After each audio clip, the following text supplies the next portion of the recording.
Okay, good day everyone. So our topic for today is about disaster risk reduction and management.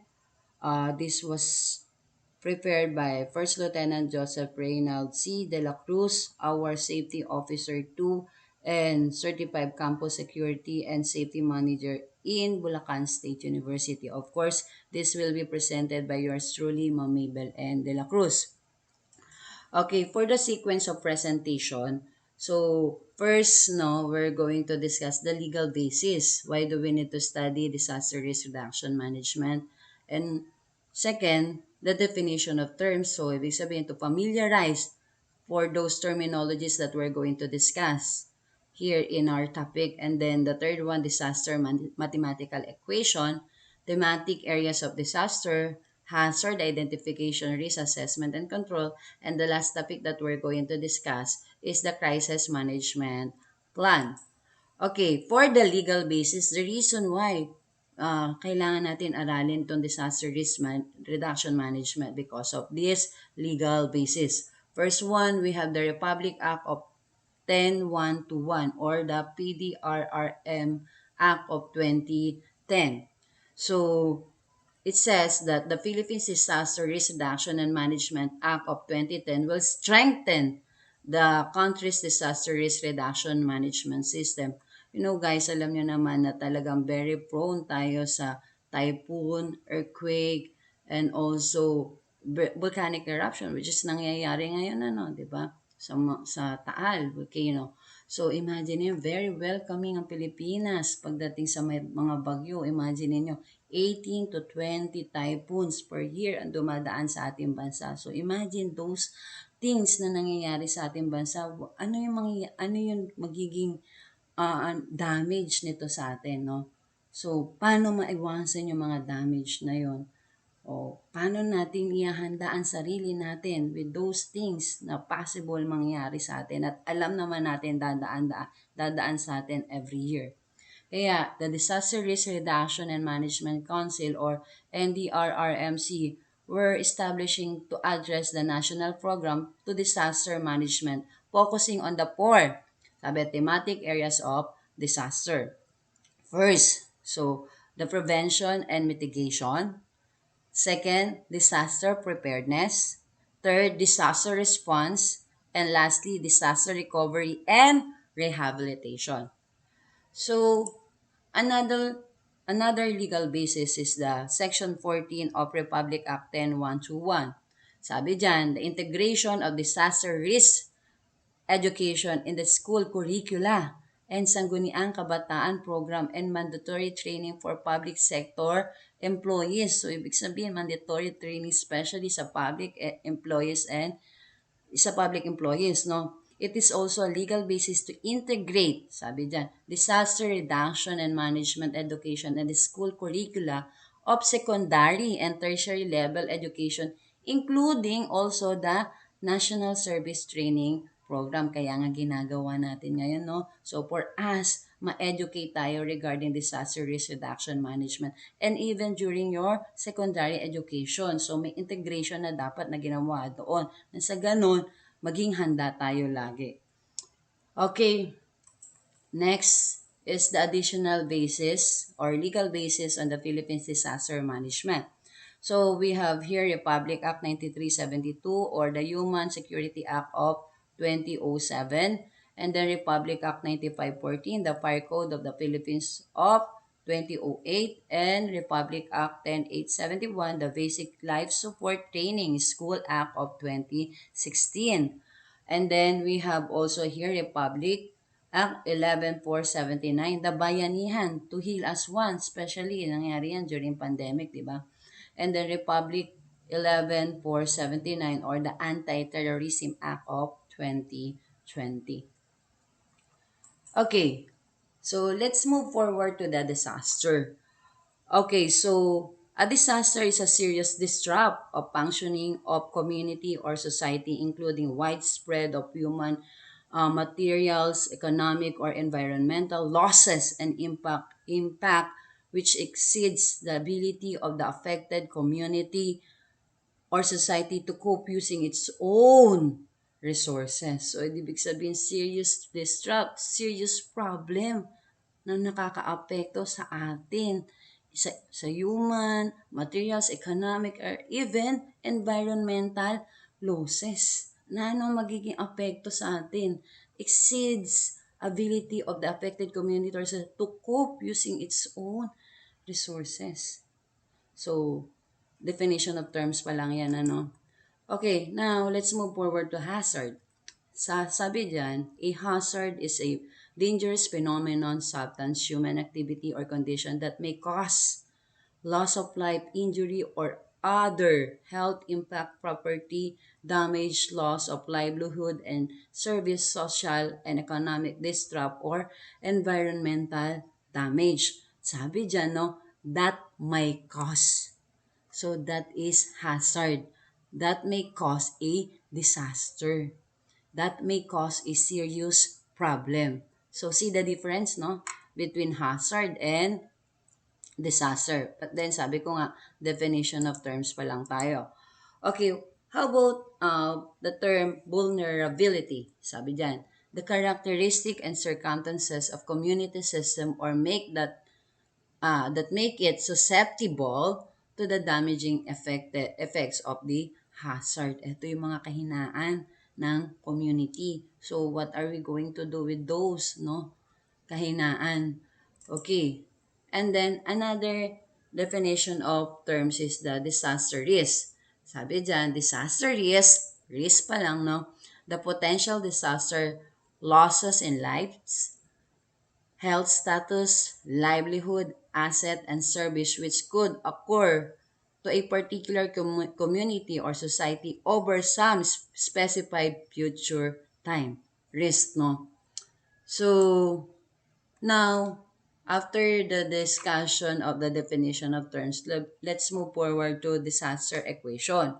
What is the disaster mathematical equation?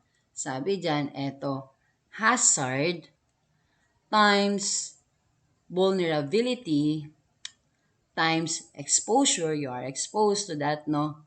I already discussed the hazard and vulnerability over your capacity is equals to disaster risk. Okay, so with this mathematical equation, no, we already know that combining all this over our capacity, dito na mano yun disaster risk. So, dapat, no, with this mathematical equation, dapat, especially the engineering, no, mas mataas yun capacity natin. So, using this, dapat i-capacitate talaga natin ang ating sarili na sa ganun, maiwasan yun sinatawag nating disaster. Okay, but with this mathematical equation, no, that is disaster risk or yung mga risk and disaster, okay?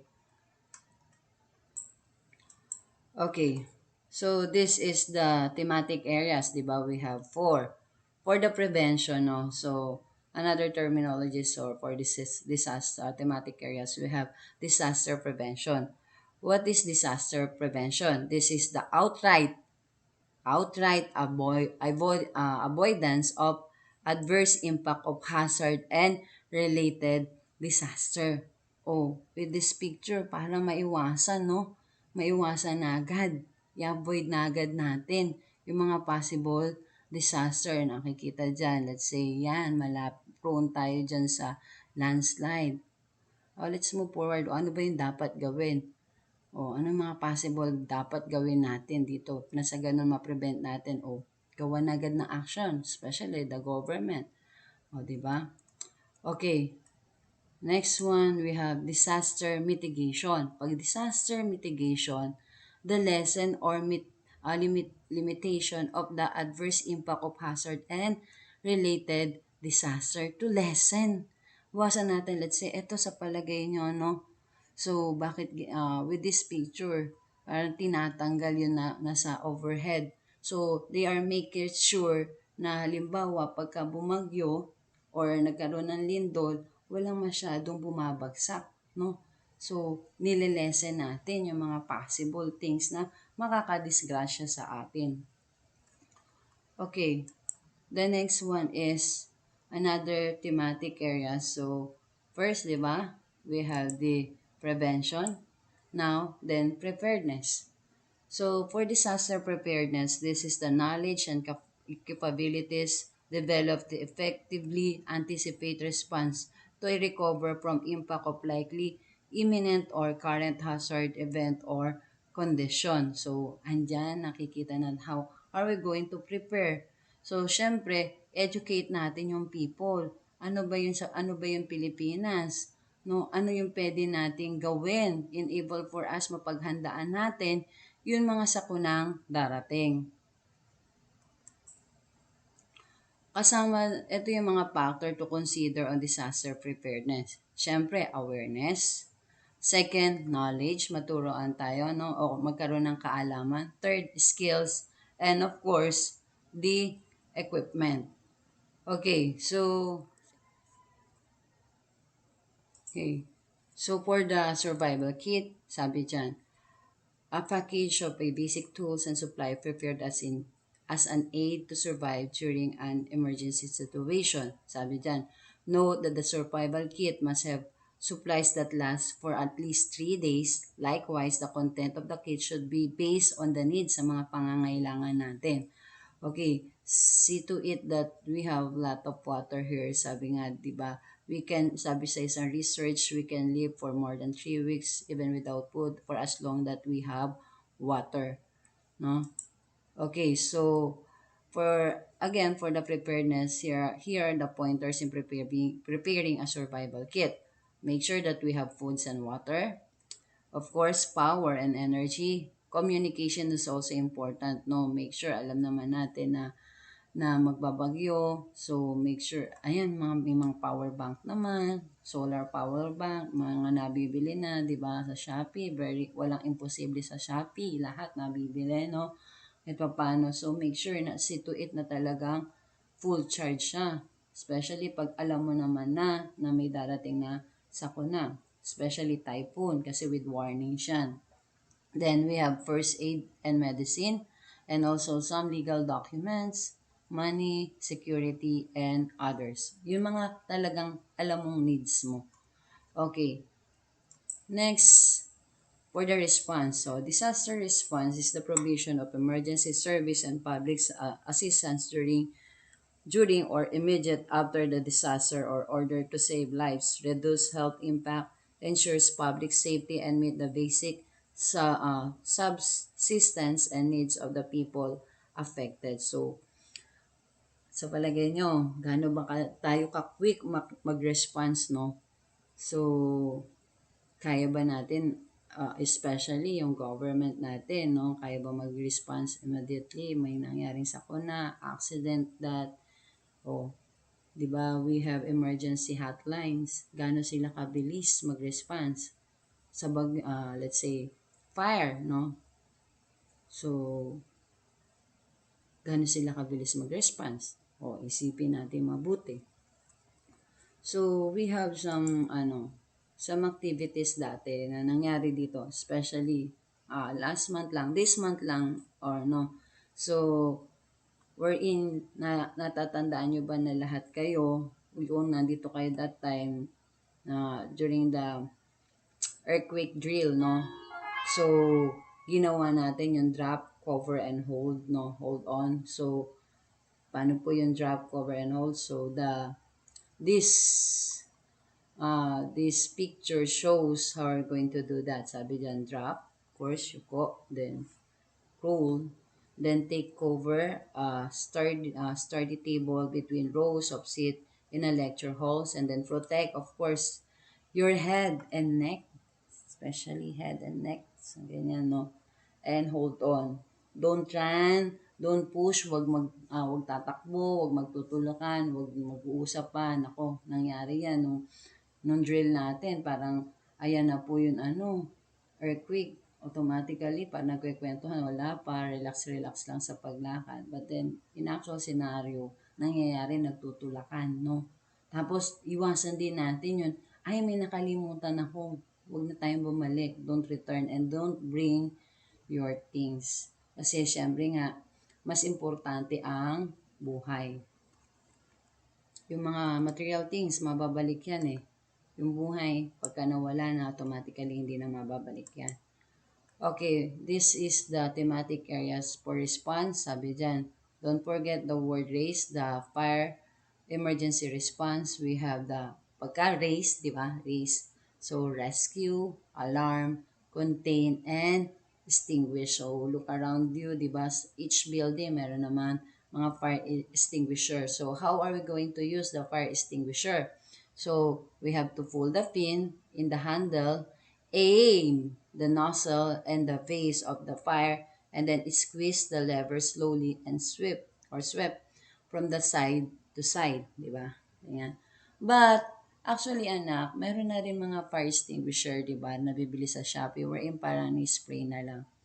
So, alam niyo naman sa paglipas ng panahon, so yung mga being innovative, paiba ng paiba, but then in traditional fire extinguisher, ganyan po yung ginagawa. Okay, siyempre, pag if ever na-experience naman natin na yun may sunog, no, or nadapuan tayo ng apoy sa ating katawan, so huwag tayong tumakbo, no. We better stop, drop, and crawl, or roll, no, na sa ganon, mapatay yun, apoy. Okay, make sure na flat yung surface somehow, no. Okay, then the next is the disaster response for nung pandemic situation. Although hindi na siya ganun ka-relevance, pero isama natin since nung lang nakaraan nagkaroon ng pandemic, and now no parang in India no we're facing another threat, another virus na makukuha saan sa mga paniki. Okay, we have the community quarantine. So, yung community quarantine, ito na, kung natatandaan nyo, no, a safety measure or limit to spread the coronavirus. Government issued different types of classification and community quarantine. Naalala nyo si Miss Kim Chu, no?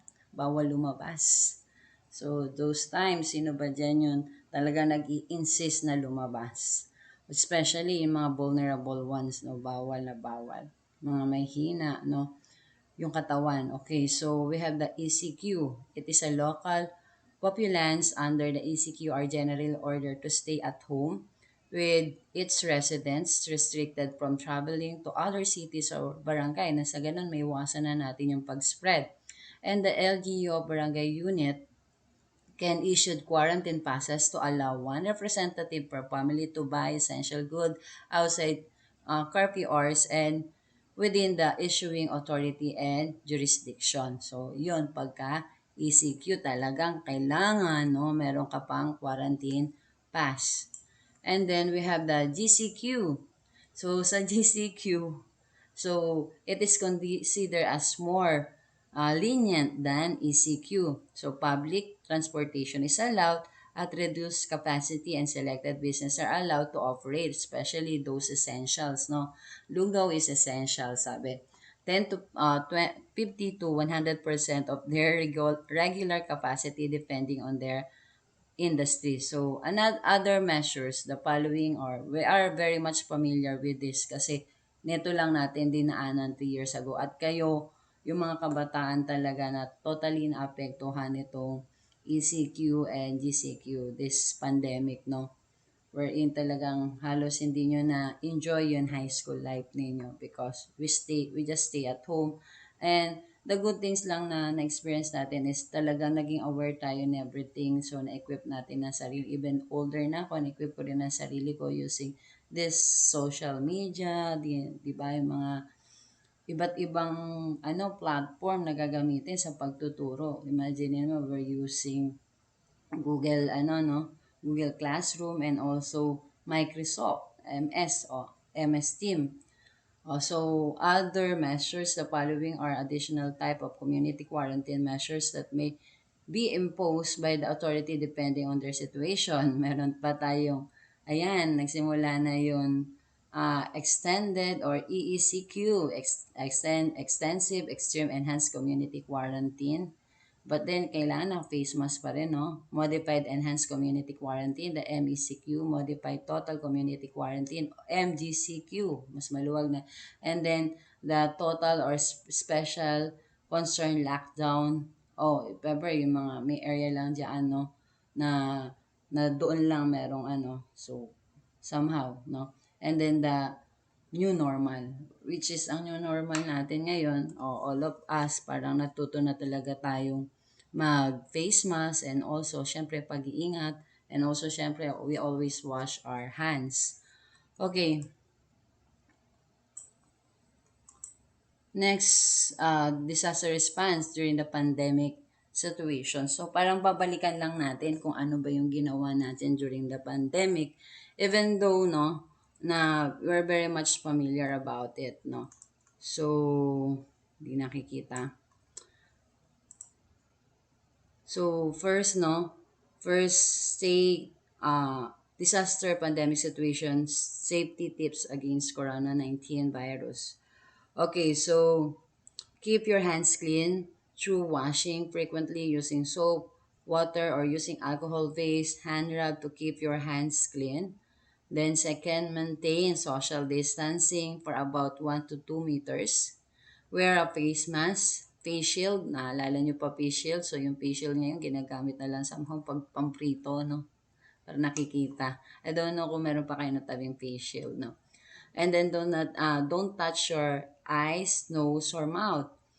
Cover your nose, mouth with your bent elbow or tissue when cough or sneeze. And then if you have fever, cough, difficulty in breathing, seek medical attention. And then obey all rules and regulation imposed by authority and of course stay at home if possible. This was happened during the pandemic, no? Pero may mga kabataan na rin na talagang nasanay na rin talaga at home. Even sa school ng mga anak ko, no? In CEU. So, hindi naman full talaga sila na face-to-face. Ano pa rin sila. Somehow kasi yung ibang business establishment, especially yung mga school, favorable sa kanila kung modified tayo, yun, we're in face-to-face and also meron ding online, no? Kung blended learning, no? So, this is another things, no, for thematic areas for the response. So, don't forget this, run, hide, and fight.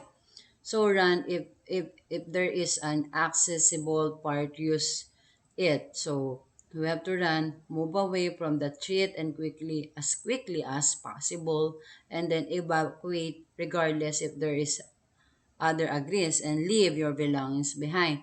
Hindi yun alam mo na, ayan na, nagkakasunog na, andyan na, lindol, maguguho na yung building, ang hinahanap mo pa rin yung cellphone mo, hindi mo alam kung saan, so na-disgrasya ka pa. And then hide, if evacuation is not possible or possible, find a secure place to hide and barricade yourself, no? So, first one, lock and secure the door. Then bring barriers to prevent or slow down that threat from getting to you, and then remain out of sight and quiet, and then of course silence your phone. So pagka halimbawa, no, yung threat na especially pagka may mga masasamang tao, no, na na pumunta o sumalakay sa inyo, automatically do it, no. Another one, so we have to fight as that last resort, no, last resort na natin. The only when your life is imminent danger, attempt to disrupt and if it keep capacitate the active shooter. Let's say, halimbawa, yun nga, di ba, sabi ko nga kanina, if there is someone na life-threatening na sa inyo, so eto yung pwede natin gawin. First one, incorporate a distraction through item and yell loudly. Wala ka nang magawa eh kung so, wala ka nang gagawin kundi lumaban. And then, commit your action, be aggressive, and use improvised weapon. And then, the third one is disarm the shooter, solicit help, and there is a strength in number. So, that is run. So, hanggat maaari nga, di ba, iwas na lang tayo sa gulo. So, those are the things na pwede nating gawin if there is danger, someone na pwedeng danger sa ating buhay, mag-cause ng danger sa ating buhay. Okay, so another thematic areas response, the OOTD DA loop. Ano ba yung OODA loop? The observe, orient, act, and decide. Sorry. Observe, orient, decide, and act. So, what are we going to do? Siyempre, we look around to our surrounding, gather information quickly for the observe and collect internal and external data. O after observing it and then orientation, so make a sense of information, spot what are the errors in thinking and orient to take advantage of this gap. So nakita natin yung problema, so at least oriented na tayo. And then dun pa lang tayo magde-decide, sabi diyan, decide which of the option, 'di ba? After gathering the data, orientation, so ano pa yung pwede natin gawin, then the third part that we're going to do is to decide which of the option to select. And then act, the last one, no? Implement your decision, implement fully or test hypothesis. Doon ka pala mag-action. Okay, next to that is thematic, another thematic areas for response is the evacuation procedure. So let's define first what is evacuation. Evacuation, it is done when the people are removed or asking to leave the dangerous place and proceed to designated safe site or areas. Ayan. Diba? So look around you dito sa especially the campus, nakakakita ba kayo ng exit? So iyon yung daan papuntang evacuation site, no? Yung evacuation area naman, it is predetermined or area site that is safety to cater evacuees during emergency situation. Dito sa Bulacan State University, na-identify na natin yung mga evacuation areas or site na pwede niyong puntahan in times na magkaroon ng lindol or anumang sakuna. Okay, so next is the evacuation procedure. So for the evacuation procedure, we have total evacuation, partial evacuation, reverse evacuation, and shelter in place. So, paano ba pag sinabi natin total evacuation? It is conducted when the conditions are safer, mas safe outside the establishment building, and all staff and guests are required to leave. Lahat, no? Sabi dyan, mas safe daw outside than inside the building or establishment. Next one, we have partial evacuation. Only the staff and guests of the affected zone are required to leave the area immediately. While the reverse evacuation, if the conditions are safer inside naman, ang mas safe sa inside, nandiyan terrorism mas attack dun sa labas, no? An establishment building rather than outside. And all the guests and staff from outside the building are required to proceed to a safe areas inside. No? Ang danger natin dito pagka sa reverse, nasa labas naman yung danger. Okay, next natin, we have the shelter in place. For the severe weather sheltering, the staff or guests are held in the building safe areas, especially during the typhoon, and the interior room away from the window. Bakit malayo sa window? Of course, di ba? Especially naalala nyo yung typhoon Yolanda, wherein even yung mga glass window na babasag, no? Nalalaglag. So, make sure na very safe yung lugar natin na pupuntahan kung nandun tayo sa shelter in place, kung nasa loob lang tayo, no? And then, for the hazardous materials released outdoor and toxic vapor, staff and guests are required to remain in the room wherein the windows and doors are sealed and all ventilated system are shut off and limited movement is allowed, no? So, make sure din na syempre tanggalin natin yung mga pwedeng makapinsala sa atin sa toxic vapor para na sa ganon mas maging safer ang place na nandun tayo. Okay? For the evacuation procedure, again, the following are the points to consider during evacuation. First one, do not panic and be alert. Next, proceed to the nearest emergency exit designated emergency route. So, sabi ko nga sa inyo, maging mapagmatsyag, nasaan ba yung emergency exit dito, no? Do not run, instead, walk fast. And never use the elevator. Bakit natin kailangan hindi gamitan elevator? Lalo na mawala ng power, no? Electricity. Use only one side of the staircase. The other will be utilized by the rescue team. Do not talk while walking. But we have to run quickly as possible, no? Ayun, walk quickly as possible.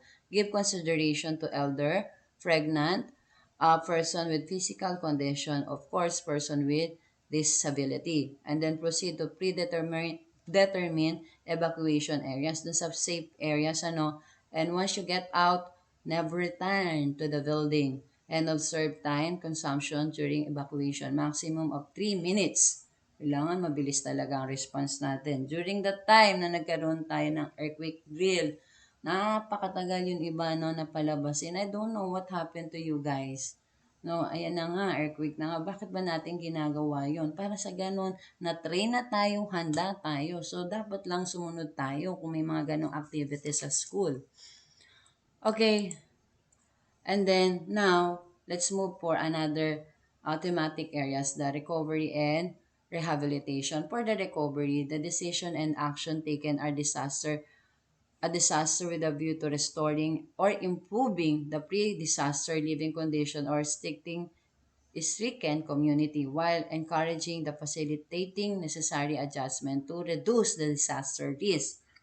While the sabi naman na rehabilitation, measures that ensure the ability of affected communities to restore their normal level of functioning by rebuilding livelihood and damaged infrastructure and increase the community's organizational capacity. Okay. Identify natin the difference between recovery and rehabilitation. So, how are we going to recover, no, restoring, improving the disaster living, and while rehabilitation, ability of the community to restore their yung normal life na.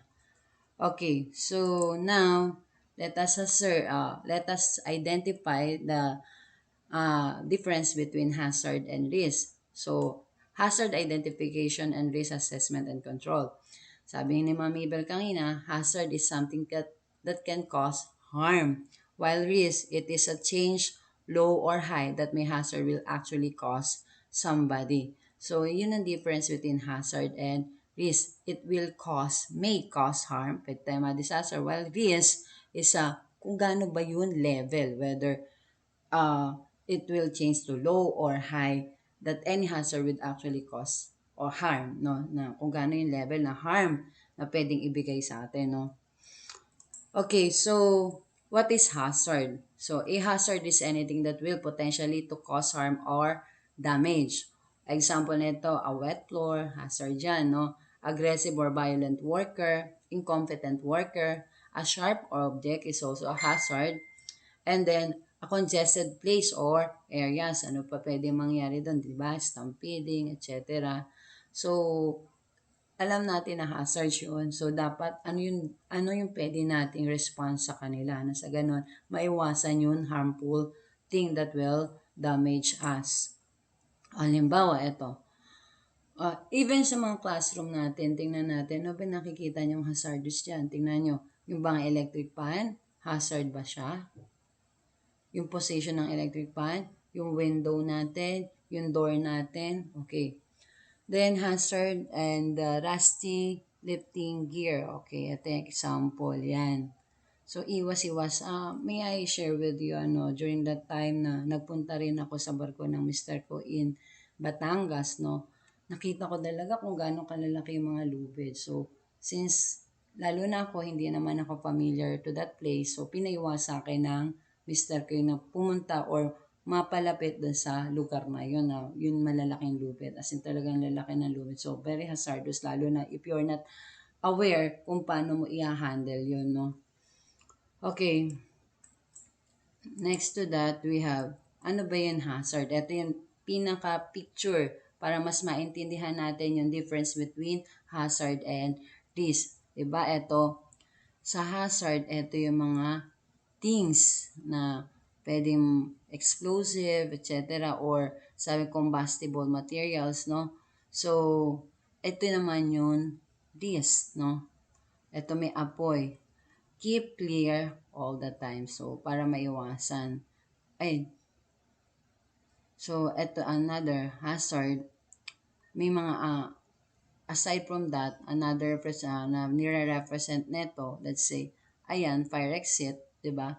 Tapos, andito, may mga nakaharang, even that is not combustible or madaling masunog, o paano ka dadaan? That is fire exit. That is risk na pwede mapahamak yun tao. Okay, so risk assessment, hazard identification, assessment, and control. It is a term used to describe the overall process or method or method where you identify hazard and risk factor that have potential to cause harm or hazard identification. Determine the appropriate way to eliminate the hazard or control the risk when the hazard cannot be eliminated. Okay, so here are the hazard identification, risk assessment, and control. Even as gagawin natin to sa school or dahil wala na tayong time even sa bahay nyo. So, gagawin nyo, this is the hierarchy process or hazard identification, risk assessment, and control. So, first, we have to walk through ocular inspection. Titingnan nyo ano ba yung pwedeng hazardous dito. And review of the process involved. Then knowing what raw material by product and finished product. And gather of workers' complaints. And then safe data sheet or SDS. Even sa bahay, sabi ko nga, pwede natin gawin yan. Ano ba yung pwede makadisgrasya sa atin? Even here in a school, ano yung pwede makadisgrasya sa atin? Diba? Binigyan ko na kayo ng samples ng mga hazardous things. Okay. So, here are the hazard identification, risk assessment, and control. So, first one, of course, diba? Protection and worker with the this is the least affected to the most affected, no? So, in the list, though, the PPE or the protection worker with personal protective equipment, of course, then change the way of people work, administrative control, under niyan. Then, to the next level, isolate people from the hazard. Then, replace, no, substitution, replace the hazard. And then, the one, kung maaari, kung alam mo hazardous na siya, eliminate, physically remove the hazard. Okay, next, hazard identification. So, ito yung process, no? Identify what is the hazard. Measure natin. O, ito ba i-measure natin yung risk. Ano ba pwedeng possible maging damage dun sa tao. Then, examine natin ano yung solution na pwedeng gawin dyan. Then, implement the solution. Of course, same true na we have to monitor or evaluate the result. Halimbawa, nakita natin yung electric pan o na-identify natin na hazardous siya. Measure natin ano yung risk na pwedeng ibigay nito sa tao pag bumagsak, ano yung damage na ito or pwedeng masunog. O examine natin ano ba yung possible solution for that hazard. Kasi yan ang problema natin lagi sa classroom, no? Anong possible replace ba? No? Palitan na ba? Siyempre, sasabihin mo na natin, you as a estudyante, sasabihin mo na natin sa authority, ano yung gagawin nila doon. Then, kung papalitan na, okay. Then, after napalitan, monitor natin. Yung bang mga napalitan, okay pa rin, nagpa-function ng maayos. Every now and then, kailangan may monitoring na sa ganun, maiwasan uli yun ganyong pangyayari. Diba, last time nagkaroon ng sunog dito sa, especially sa Atit Building, no? The room 103, I think, wherein yung talagang electric fan. Kaya nga ako, lagi kong sinasabi, always turn off the electric fan kasi, ano yon another hazard yun, no? Pwedeng magbigay sa atin ng risk yun, no? Na ma-damage tayo after that. So, syempre, sa nangyari, naiwan bukas ang electric fan, nagkaroon ng sunog. So, yun ang ginawa nila. Of course, pinalitan nila and then monitor and then after nun, every now and then, and also nagbigay ng memo, yun the Vice President for Finance na panatiliin nakasara yung mga electric fan after natin ng magklase. Okay. So now, punta na tayo no, sa Crisis Management Plan. So, a Crisis Management Plan or the CMP is a physical manifestation of crisis management. It is a document that outlines and describe the procedure and process that an organization should undertake as a response to the critical situation threaten its profitability, reputation, or ability to operate. No? So, lahat yan, lahat ng establishment, company, kailangan meron crisis management plan. So, ito yung kung paano dapat gagawin yung crisis management plan. To design a crop of crisis management plan, the planner should consider the following part. Parang eto, no? We have the references, the legal basis, of course, the background, objective, purpose, concept of operation, coordinating, instruction, and effectivity. Okay, for the references, the planner should mention all the book, handouts, article, other related readings used in crafting the crisis management plan. This will serve as the legal basis of creation and guidelines, policies, and procedure in your plan. So, of course, these are the legal basis bakit natin kailangan gawin itong crisis management plan na to sa ating area or sa ating community. And then, of course, the background. Ano ba yung background? Bakit natin ginawa yon? So, this will give an overview on the history of establishment, institution, barangay area, as well as the mission, vision, goals. Furthermore, the planner may include the security survey, facilities, and geographic location. Okay, and followed by the objectives. So, sa objective naman, these are the specific result which the plan aim to achieve. Ano ba yung gusto natin ma-achieve? Bakit natin gagawin itong crisis managed plan na to? And then, of course, the process. Ano yung reason why do we need to craft a crisis management? And then, now, the concept operation for crisis management plan. So the concept operation of crisis management can be divided into the three. We have the pre-crisis, crisis response, and then the post-crisis. Pag sinabing pre-crisis, this is before mangyari yun, ano, yung crisis na yun. Pagka sinabing crisis response during, and then post-crisis after, what are we going to do? Bakit natin ginagawa itong yung pre-crisis yung stages of crisis management? Kung paano natin ma-manage yung crisis. Siyempre, pre-crisis, it is a prevention and preparation. Example, reducing the known risk that can lead to a crisis. And then, for that crisis, when management must actually response to the crisis, paano tayo magre-response, no? Or during the crisis na nangyayari, ano yung response na ginagawa natin. And then the post-crisis is a more term phase when the companies look for the ways to better improve the preparation for the next crisis as well the fulfillment commitment made during the crisis response. Okay, ano yun pa natin? Furthermore, palawigin pa natin for the crisis plan. No? For the stage 1, pre-crisis, it's contain the preparation of establishment, institution to prevent or mitigate the effect of hazard emergency. So, syempre, yung sinasabi ko nga sa inyo, assessment, ano ba yung dapat nating ang gawin dyan? Alam natin na merong mga hazardous dyan. So, anong mga pwedeng preparation? Ayan, palapit na yung bagyo. Ano yung gagawin natin? Malapit na dumating ang bagyo.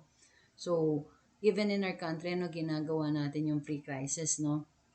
Response. And then, yung crisis response naman, this is a process, compromise the guidelines, policy, and procedures to response during hazardous emergency situation. Each hazard emergency situation should have a different guidelines, policies, and procedure. And then, so during the crisis, ano na yung ginagawa natin? O, effective ba, no? And then, doon natin malalaman if that is effective in the stage of post-crisis. This is phase recovery and also the rehabilitation of establishment institution. Post-crisis may include the debriefing activity, mastering, inventory, relief, rehabilitation, restoration, construction are the other activities that may include in the stage 3, di ba? Nagawa natin. Especially pagka sobrang super typhoon ang dumating sa bansa, ano ginagawa? Ano yung mga responses o tulong? Anong binibigay na tulong sa ating mga kababayan no, ng government? And even you, no? Okay? Next to that is coordinating for the crisis plan, coordinating instruction. This will give a specific instruction that tasks to concern individual and department to maintain the synchronization and unity of the command and order. Of course, halimbawa sa bansa natin, kanino ba nanggagaling ang order, no? O kailangan, in unity, kailangan talaga naman sinusunod. Sa ganon, maiwasan natin ang kapahamakan. And then also, we have effectivity. This is a part of plan that indicates the date when the plan is approved and will take effect. In addition, the plan is subject to revision, amendment, depending on the current situation, the establishment, or the institution. Okay, to ensure the effectivity and quality crowd and crisis management plan, the planner should also consider the following annexes. First one, yung parang yung ginawa dito na the definition of terms, the risk vulnerability assessment establishment areas, and then security plan, the vicinity map, the floor plan, evacuation plan, the route, organizational chart with duties and responsibilities, no, inventory of the resources and capabilities, and then procedure for response to hazard situation.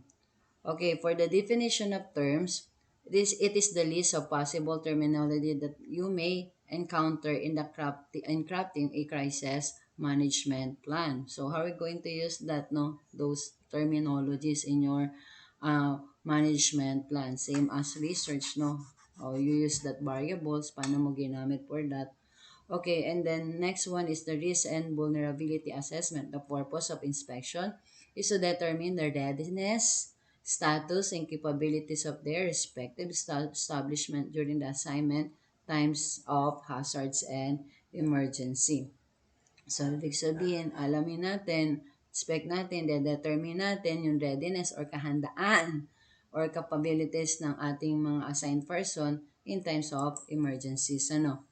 And then conduct a regular checkup of status, condition, establishment, building, determine emergency exit route of the evacuation, likewise identify the safe area that will serve evacuation area to cater and stop guests during evacuation, and then conduct profiling of staff guests in terms of their age, gender, medical condition, physical disability, if there is any, to be used for reference when conducting evacuation. On the other hand, identify the staff who has or who have a knowledge on securing safety, preparedness to utilize them a first response during emergency situation. It's very useful, no? Mapakahalaga na ma-identify natin sino-sino ba sa atin yung expert na pwede mag-response during emergency situation. Let's say, yan, flooding. Ang ipla-plot mo dyan, yung mga taong hindi marunong lumangoy. That is very impossible, ano, na maka-response sila if they really don't know how to swim then. Or if they are not that equipped. Even naman din, hindi ka marunong lumangoy, automatically, pag halimbawa you save a life of a person, you just through any bottle or floating materials na makakatulong sa kapwa mo, especially pag nakakita ka ng something na nalulunod, etc. No? With those emergency situation. O halimbawa, hindi ka naman marunong na sa basic life support, tapos ikaw ay i-assign. So, hindi ka makakasave. Yun ang pinaka-logic na gustong sabihin ni Ma'am Mabel, no? And then inspect the exit and entrance route of the establishment building if there's any obstruction might hinder or safe egress of the staff and guests during emergency situation. And the next one, we have to monitor and evaluate the equipment present in your respective establishment buildings such as computer, uh, mechanical, electrical, automotive, and kitchen equipment. This equipment may cause additional damage if not properly shut down during evacuation, no? So, mahalaga talaga na isa-shutdown natin everything, yung mga materials na alam natin na pwede mag-cause ng fire or ng sunog. Check the condition or availability of emergency alarm, lights, evacuation, signage, route, fire extinguisher, first aid kit, and other equipment to be used during emergency situation. And then, second to the last slides, no? So, this crisis management plan, for the crisis management plan, we have the evacuation plan and route. Sabi ko nga dito, sa Bulacan State University na identify na yun evacuation route. Dapat familiar din kayo sa mga emergency exit, especially. So, the emergency evacuation plan will provide the guidelines, policy, procedure, and tasks to be taken by the staff and guests to how to evacuate the establishment building in times of hazard, emergency situation. Kung mapapansin nyo sa mga fire exit nyo, may nakalagay dyan route plan. Lahat ng building dito sa BSU merong ganyan. So, kahit pa paano aralin nyo, nasa ganun, alam nyo kung saan kayo dapat mag stay during the emergency. The said evacuation plan should consist the following evacuation. The following. First one, evacuation route. Of course, emergency exit and evacuation area. So, sabi ko nga dito sa BSU, naka-prepare dyan lahat. Pag nakita nyo yun sa building, ito yun, makikita nyo may mga emergency exit dyan. And then sa building, nandyan din yun, evacuation plan, naka-post yan. So, that is also part of the disseminating information sa mga people. Ang gusto lang mangyari is, somehow you, as a responsible citizen, tingnan mo, i-check nyo rin. Maging familiar din kayo, ano ba yun, yung mga naka-post na yan. Kasi, it will be, sa totoo lang, makakatulong ito sa inyo. Very helpful sa atin lahat yan. Okay? And then, of course, the organizational charts, sample dito sa Bulacan State University, meron din. And also, lahat naman, especially sa mga establishment, sinasabi lang ang organizational chart for crisis management plan is a diagram that visualize and convey organizational structure by detailing the roles, responsibility, duties, and relationship between individual with an entity. And then, so for the inventory of the supply, resources, and capabilities, so bito nga yung mga kit, the purpose of this inventory is to determine the readiness, status, and capabilities of the establishment to respond in times of hazardous and emergency situation. The following guidelines may be considered for the inventory, supplies, resources, and capabilities of their corresponding areas. So we have supplies and equipment, emergency number hotline, and training seminars. So we have some procedure for the hazard situation, no? So sabi ko nga sa inyo, sa mga bahay nyo, first you identify the hazard, then lagay nyo bakit ba siya naging hazard sa palagay nyo, and then after the identifying all those hazard, ano kaya yung possible solution para maiwasan yung hazardous things na yon. And then, of course, your kasama na din yung recommendation doon. And then, you are going to present that to me per group. Kaya lang siguro ngayon hindi pa natin magagawa kasi by next meeting, examination nyo na. So, I have to discuss another topic, the environment. Okay, so yan na, sa activity, wala naman clarification, no? And then, that's the end of our presentation. Okay, with that, so I hope you learned something about disaster risk reduction management. And thank you and God bless.